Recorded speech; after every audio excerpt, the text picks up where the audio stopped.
o entendimento das coisas que acontecem neste mundo, neste país, nesta cidade. Deus sempre mostra para os seus o motivo que leva as coisas a acontecerem e dá entendimento aos seus por que determinadas coisas estão acontecendo. Deus não faz segredo para os seus, para aqueles que verdadeiramente o amam, o adoram. Deus é nosso Pai, Deus é nosso Senhor. Vamos orar e buscar em Deus a força para continuarmos essa caminhada. Buscarmos em Deus a força para os momentos difíceis, para os momentos complicados da nossa vida. Às vezes a nossa vida fica complicada, fica difícil, fica com situações que a gente não entende, não consegue resolver. E é em Deus que nós buscamos a força, aquilo que nós podemos chamar de graça. Vamos orar então, vamos colocar nas mãos de Deus a nossa vida. Aliás, nós nunca retiramos, as nossas vidas das mãos de Deus, mas apenas confirmar para Deus que confiamos nele, esperamos nele e buscamos nele o fortalecimento. Querido e poderoso Pai, querido e poderoso Deus, único Deus, único Senhor, todo-poderoso, eterno, amoroso, justo, fiel, verdadeiro,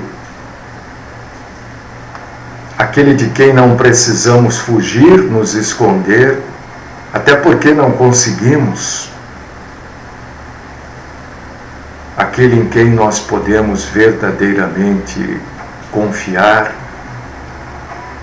aquele em quem nós podemos verdadeiramente acreditar e colocar as nossas vidas para que Ele guie, para que Ele comande. Nós queremos, Senhor, nesta manhã, te engrandecer, te louvar, te adorar, te bendizer, te exaltar. E queremos prestar ao Senhor um culto real, verdadeiro, um culto em espírito e em verdade. Pedimos que o Senhor nos ajude a cultuar o Senhor. Dá-nos a graça de prestarmos ao Senhor um culto que lhe agrade, um culto que chegue até o Senhor com um aroma agradável. Recebe, Senhor, a nossa adoração, recebe, Senhor, o nosso culto. Fala conosco, derrama sobre nós, Senhor, a tua santa instrução. Ajuda-nos, Senhor, a sermos verdadeiramente seguidores do Senhor, da tua santidade, da tua beleza. Fala conosco, sustenta-nos nas nossas fraquezas, perdoa, Senhor, as nossas falhas, os nossos pecados, e que possamos juntos crescer na graça e no conhecimento do Senhor. Esta é, Senhor, a minha oração de louvor, de gratidão e de honra a Ti, no nome do Cristo Jesus. Amém.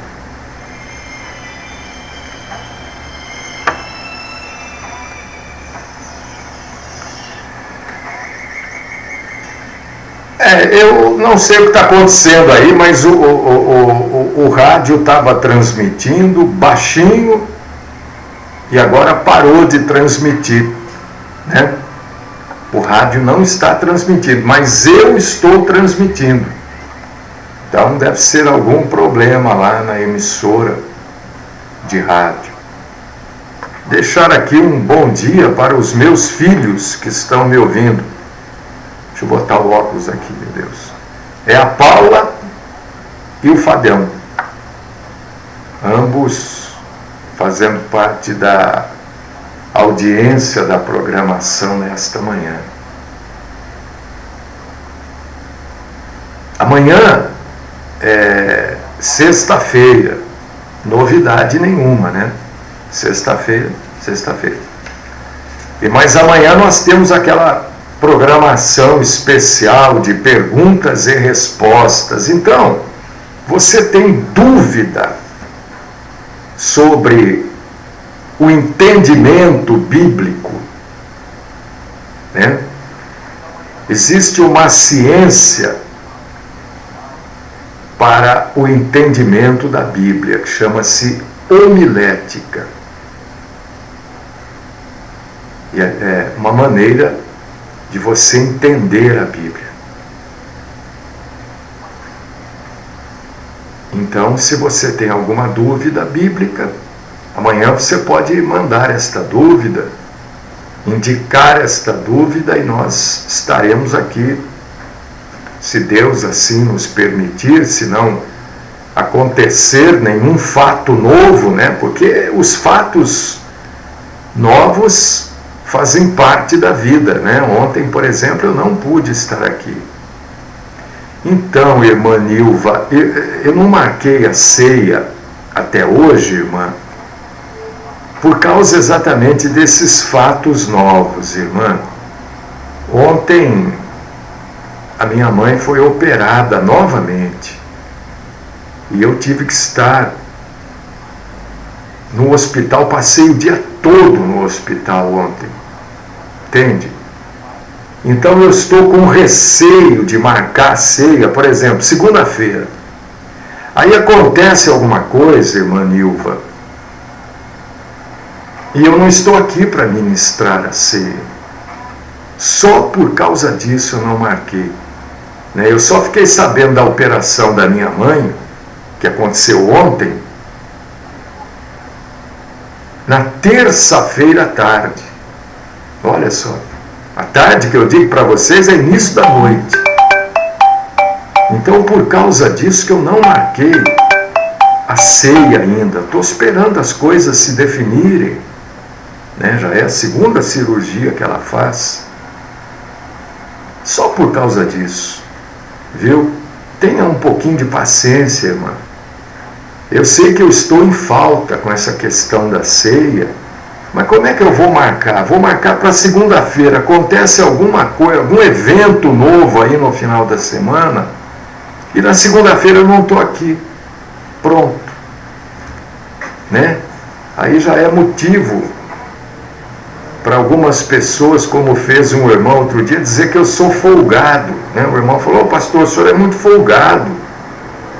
Tem semana que o senhor não faz o programa, véspera de feriado o senhor não faz programa. O irmão talvez não soubesse que eu estou com a minha mãe internada há 17 dias, né? Talvez o irmão não tivesse conhecimento disso, me chamou de folgado, né? Oh, meu Deus, a gente tem que ouvir essas bobagens ainda, mas tudo bem. Só por causa disso, viu, irmã?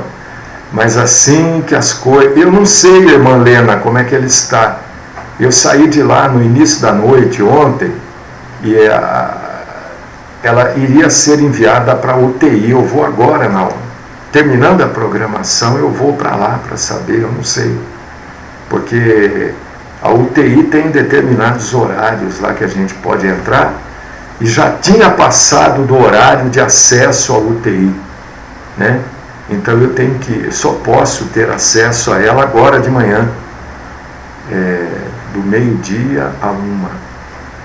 E ela, é agora que eu vou saber a situação dela, tá? Mas vamos seguindo aí.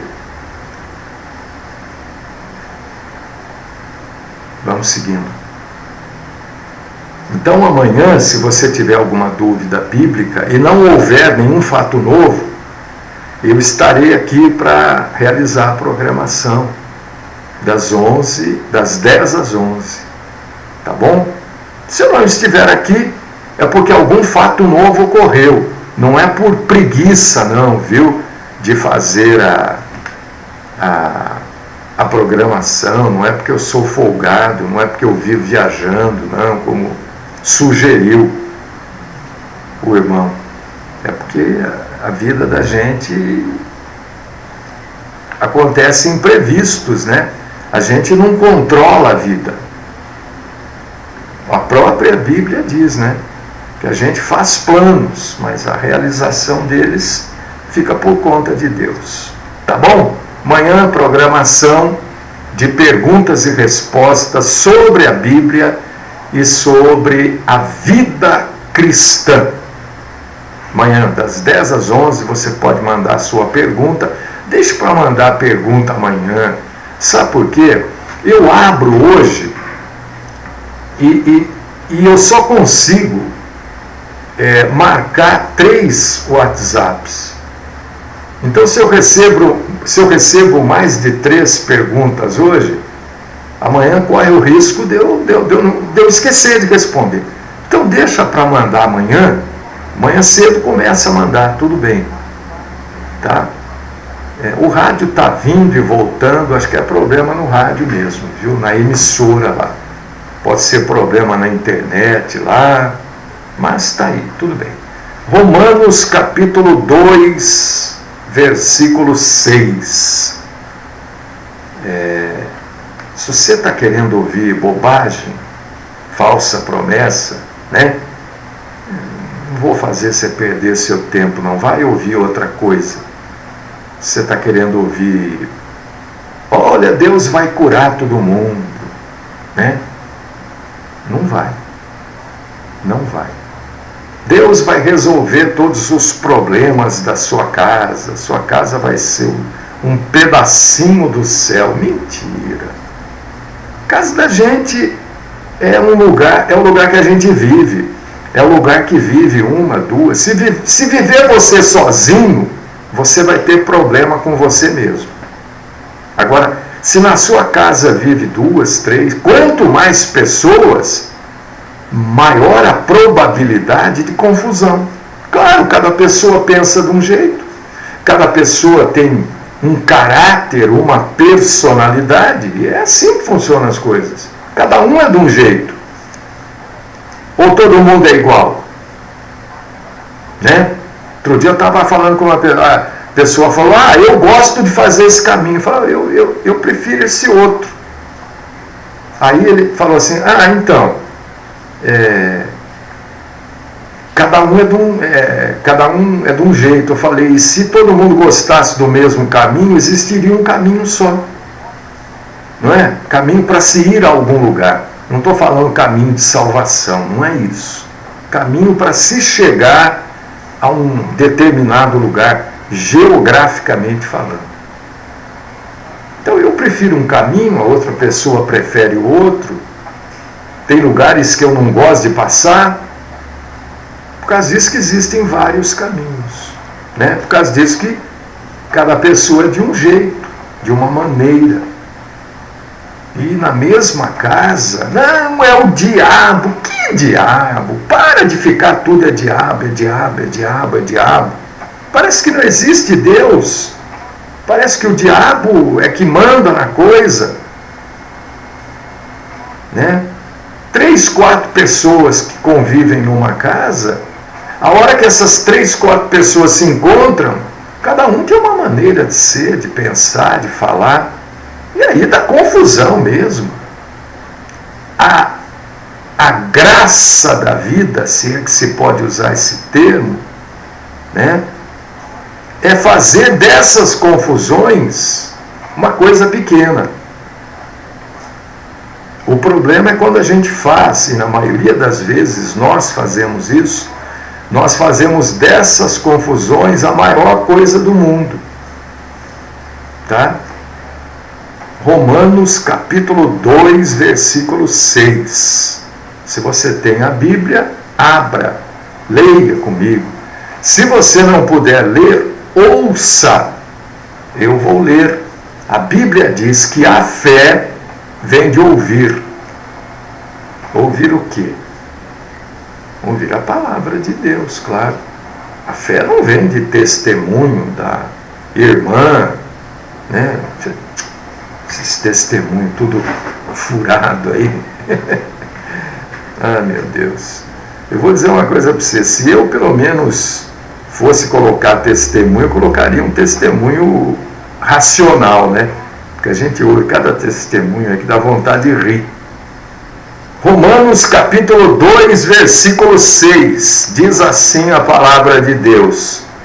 Que retribuirá, está falando de Deus aqui. Deus vai retribuir a cada um segundo o seu procedimento. Em algumas traduções mais antigas está lá, segundo as suas obras, né? Mas aí foi corrigido, porque nessas Bíblias revisadas, corrigidas, excluíram a palavra obras, porque no original não é obra, né? É uma outra palavra que a mais indicada no português é procedimento. Deus vai retribuir a cada um de nós segundo a maneira que nós agimos. Então a palavra obra, como está em muitas Bíblias, não é o mais indicado. Procedimento abrange muito mais, né? Você sabe que Deus tem atributos. O que são os atributos de Deus? São as qualidades de Deus, da visão humana. Quando a gente fala qualidade, a gente está falando da visão que o ser humano tem de Deus. É claro que Deus é muito maior. Na sua essência, Ele é infinitamente maior do que a nossa visão alcança. Mas Deus é um ser supremo. E os atributos de Deus, as características de Deus, são as perfeições de Deus. O que são os atributos de Deus? Quais são as qualidades de Deus? São as perfeições de Deus. Se Deus não tivesse perfeições, e se essas perfeições não se juntassem numa só, Deus não seria vivo e verdadeiro.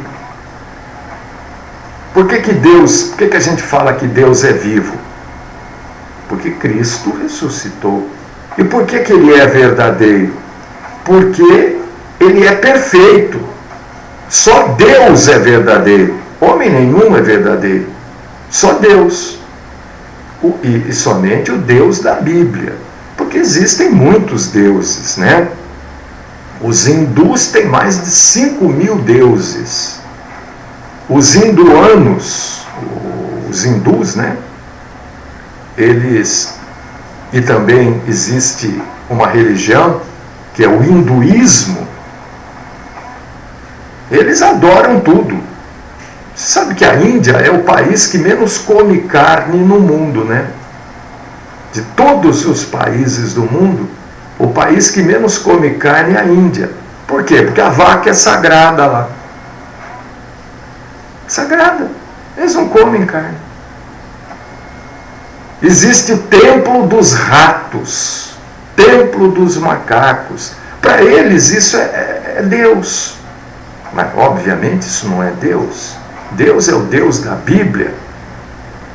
E essas perfeições de Deus, esses atributos divinos, é que nos explicam o que Deus é e o que Ele faz. E quando a gente sabe o que Deus é e o que Ele faz, a gente não é enganado. Por que tem tanta gente que fica seguindo coisas enganosas? Por exemplo, os hindus seguem falsos deuses. Os muçulmanos tem lá Alá. Alá, deixa eu explicar para você. Tem gente que fala assim, né? Alá é Deus. Não, Alá é Deus. Mas não é o Deus da Bíblia. Não é. Não é. É só você conhecer os atributos do Deus da Bíblia que você não vai se confundir. Quando você ouve aí no rádio, na televisão, na internet, né, no YouTube, estou gravando? Estou. As pessoas dizendo, não, Alá é Deus, só que lá com os muçulmanos, Alá recebe, Deus recebe o nome de Alá. Não, não é verdade. O Deus dos muçulmanos, Alá, não é o Deus da Bíblia. Não é. Por quê? Porque nós conhecemos os atributos de Deus. Nós conhecemos as perfeições de personalidade de Deus. Entendeu? E é interessante, porque eu sei que eu estou falando neste momento para pessoas que são formadas em várias ciências, né? Eu sei que tem advogados que nos ouvem, médicos, administradores, enfim, contadores. Mas deixa eu dizer uma coisa para você, não estou desmerecendo absolutamente o estudo de ninguém, a formação acadêmica de ninguém, não, de jeito nenhum. Mas a mais importante das ciências é a teologia. Esta é a mais importante das ciências. Porque a teologia é a ciência que trata de Deus. Todas as outras ciências perecem, fracassam. Agora a teologia não, ela vai à eternidade. Ela vai a um tempo sem fim. Entendeu? Claro, você deve se formar, ter a sua formação, sua profissão. Não estou dizendo que não é bom, mas eu estou mostrando para você em grandeza. A teologia é a mais importante, porque ela não tem fim, ela não termina com a vida do homem aqui na Terra, ela continua com o homem. E se Deus não existisse, tem muita gente que não acredita que Deus exista. Se Deus não existisse, a religião seria uma tolice, seria uma bobagem, seria uma idiotice. E se Deus não existisse, não existiriam as leis. Pensa um pouquinho. Como que existem as leis? Todas as leis humanas, né, desde lá da Grécia antiga, anterior à Grécia, são fundamentadas nas leis de Deus. Os governantes, os juízes, são instituição de Deus. Se não existisse Deus, o homem não seria nem responsável por nada que ele faz, nem seria culpado. Aí, como é que seria esse mundo aí? O mundo está mais ou menos assim, né? Porque os homens perderam o temor a Deus. Mas, se Deus não existisse, cada um iria fazer aquilo que é correto aos seus próprios olhos. Cada um, então, seria o senhor do seu destino. E se Deus não existisse, e você só, a única ciência que vai mostrar a existência de Deus é a teologia. Nenhuma outra ciência mostra. Se Deus não existisse, quem é que iria recompensar a cada homem segundo os seus procedimentos? Seria uma incoerência. Cada um iria agir conforme o seu próprio prazer, sem nenhum tipo de temor, sem nenhum tipo de medo de uma retribuição futura.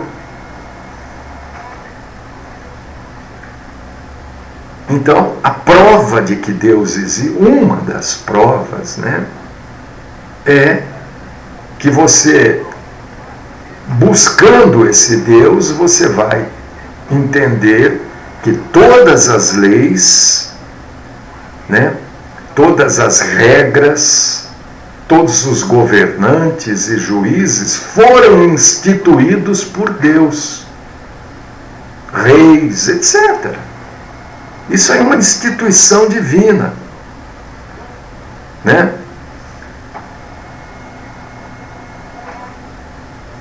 Desde a época de Jó, nós vamos encontrar, quando a gente vai estudar o homem e a teologia, estudando Deus, estuda o homem, porque apesar dela ser uma ciência que estuda Deus, ela é uma invenção humana. A gente vai encontrar um homem chamado Jó.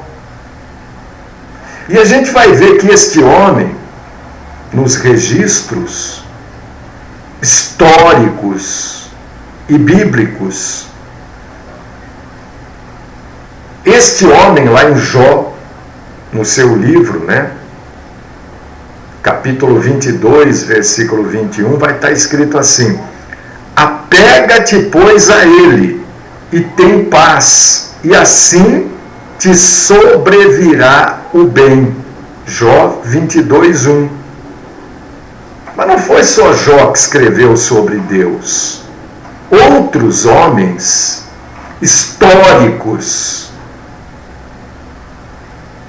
e com registro na Bíblia também escreveram. Um sujeito chamado Jeremias, né?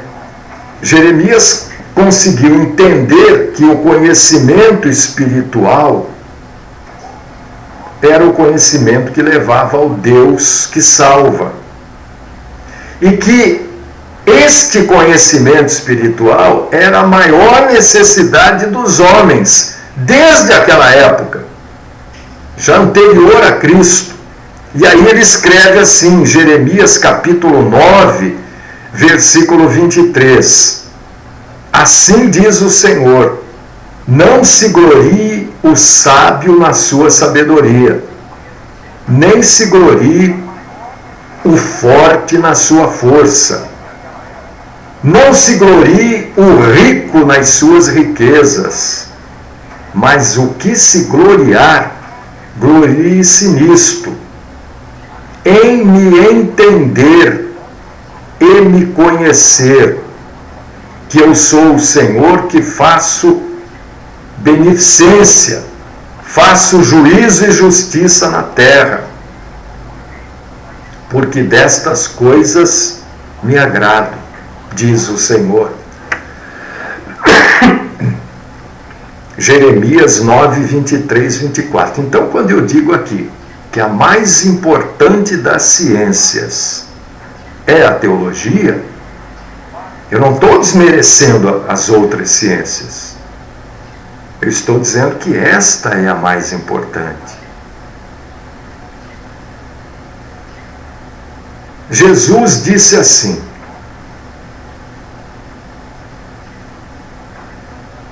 em João capítulo 17, versículo 3: e a vida eterna é esta, se referindo ao Pai, que te conheçam a ti, só por único Deus verdadeiro, e a Jesus Cristo a quem enviaste.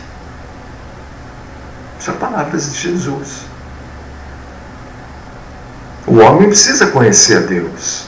Não adianta o homem conhecer,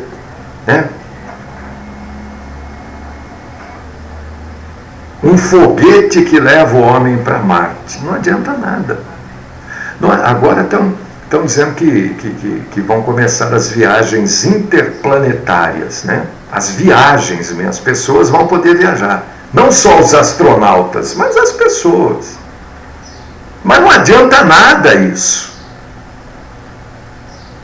Não adianta nada você ser bom na visão humana, você fazer caridade, você ser uma pessoa isso, aquilo outro, se você não conhecer Deus. O segredo da vida não é dar cesta básica. O segredo da vida não é esse. O segredo da vida, segundo a própria Bíblia, é você conhecer quem é Deus. É você gastar tempo buscando quem é Deus. É você contemplar a divindade de Deus. Aí você pode dizer: mas eu não tenho tempo para isso. Aí o problema é seu, não ter tempo para Deus. Porque existem duas coisas que são essenciais ao homem. Não é ganhar dinheiro, não é ser rico, não é ter saúde, não é viajar, não é fazer uma faculdade. É conhecer o Deus verdadeiro.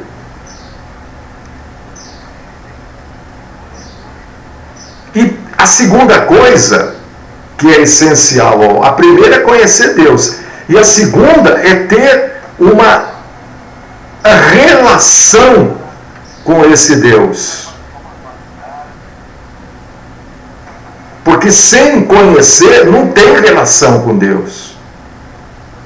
As pessoas ficam vivendo: ai, que arrepio, é o Espírito Santo, olha, eu estou chorando aqui porque é uma visitação do Espírito Santo. É uma hora absurdo o Espírito Santo visitar alguém. O Espírito Santo mora nas pessoas, ele não visita as pessoas.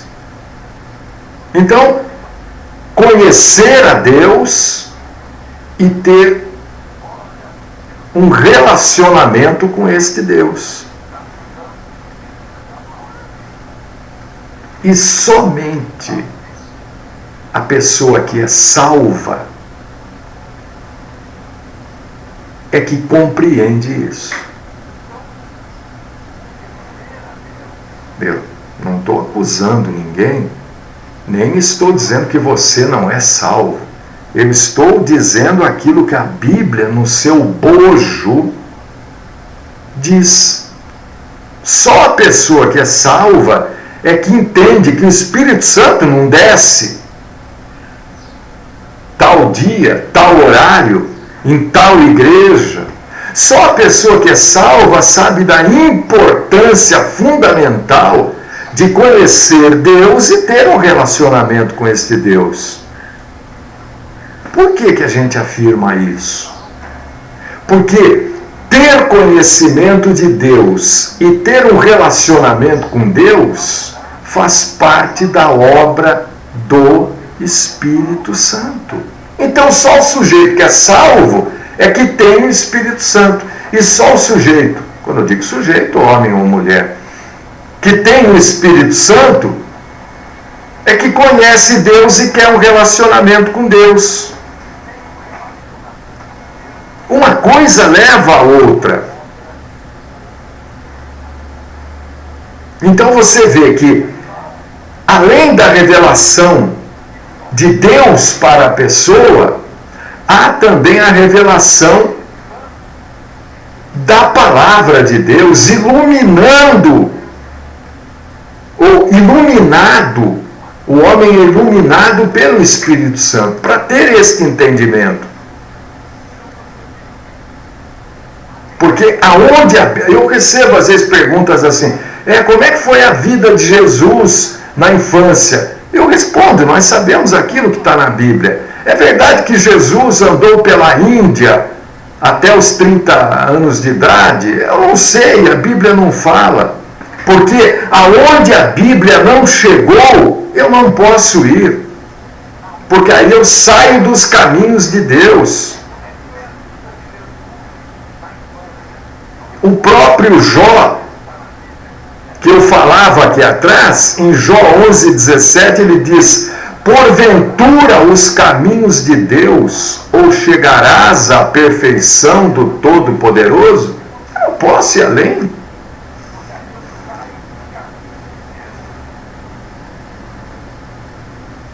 Então, quando a gente ouve essas coisas de arrepio, olha, eu senti esquentar o lugar, isso não existe.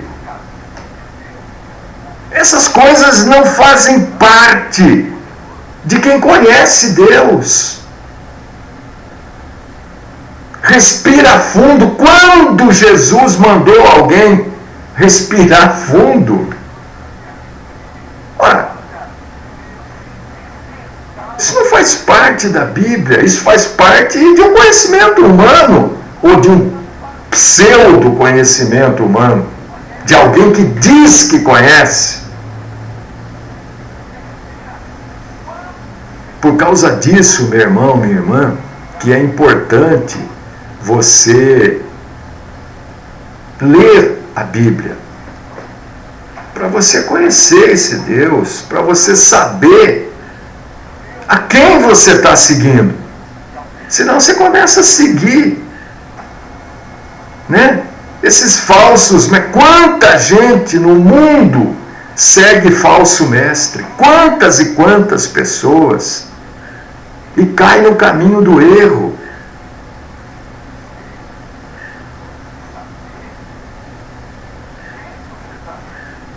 Quantas pessoas vão deturpando a palavra de Deus em benefício próprio ou em benefício de uma instituição.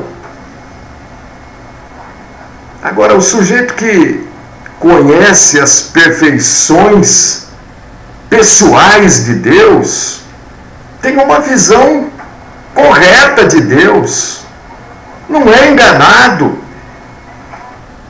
Deixa eu dizer uma coisa para você. Nosso tempo está acabando aqui. Este Deus das multidões, cuidado com multidão. Primeiro, fique muito atento com multidão. Porque o Deus das multidões não é o Deus da Bíblia. Porque as multidões não querem o Deus da Bíblia. Ora, é óbvio, as multidões não querem ouvir esta programação. As multidões querem ouvir historinha da carochinha. As multidões querem ouvir sobre milagres, como se Deus distribuísse milagre, né? Aí, olha, hoje à noite, tal hora Deus vai fazer milagre. É assim que eles falam, é assim que as pessoas querem. Eles querem o Deus da imaginação, da mente podre dos falsos mestres. Eles não querem o Deus verdadeiro. E as pessoas que seguem estes, por causa disso que o testemunho não é digno de crédito.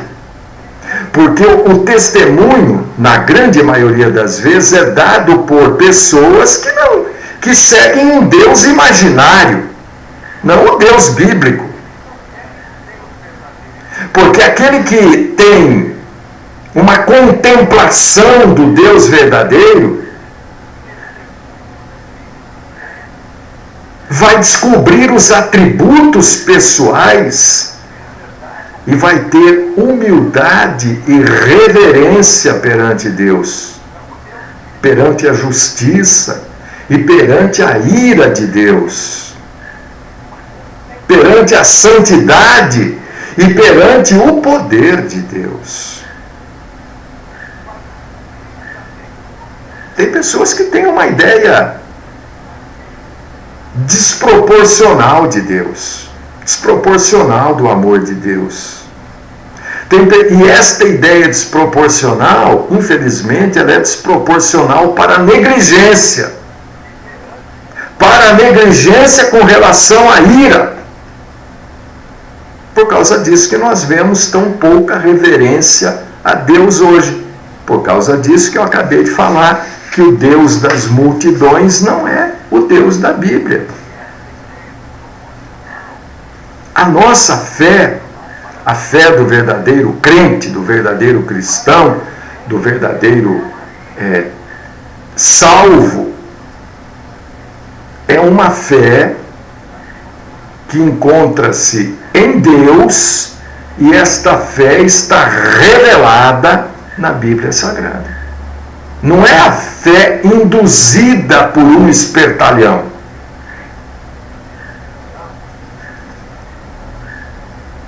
Para se ter uma grande fé, é necessário conhecer o único e grande Deus poderoso. Porque a nossa fé não pode ser uma fé menor do que o próprio homem. A nossa fé não pode ser em coisas que levam ao sucesso, à vontade. Porque o sucesso e a vontade são coisas dos homens. A nossa fé deve ser uma fé fundamentada na Bíblia Sagrada. E quem tem esta fé é quem conhece a Bíblia. Se não conhece Bíblia, como é que você vai ter fé? Por causa disso que o apóstolo Paulo escreve, Efésios 3:20. Ora, aquele que é poderoso para fazer tudo, muito mais abundantemente, além daquilo que pedimos ou pensamos, segundo o poder que opera em nós. Resumindo, segundo a santa, poderosa vontade dele, não segundo a vontade dos homens. Porque a nossa vontade, na maioria das vezes, não é compatível com a vontade de Deus.